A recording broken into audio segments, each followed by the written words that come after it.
ஆளுநர் என்பவர் மாநில நலனில் அக்கறை கொண்டவராக, மக்கள் மேம்பாட்டில் ஆர்வம் கொண்டவராக, உண்மையை பேசுபவராக இருக்க வேண்டும்.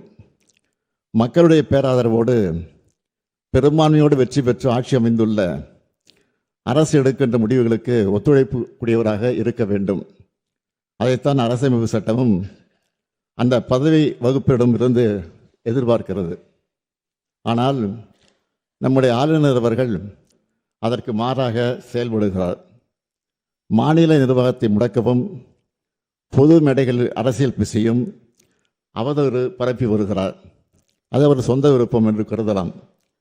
எனினும் அத்தகைய ஒரு முயற்சியை இங்கும் செய்ய அவர் முனைவது ஏற்புடையது அல்ல. நூற்றாண்டு விழா கொண்டாடி சீரும் சிறப்போடு இயங்குகின்ற பேரவையின் புகழ் மங்கிடாத வகையில் பாதுகாத்து வந்த சான்றோர்களின் வழித்தடத்தினை பின்பற்ற வேண்டிய கடமை நமக்கு உள்ளது. குறைந்த விலை, நிறைந்த தரம், தங்கள் தேவைகள் அனைத்தும் ஒரே இடத்தில். ஜெயச்சந்திரன்.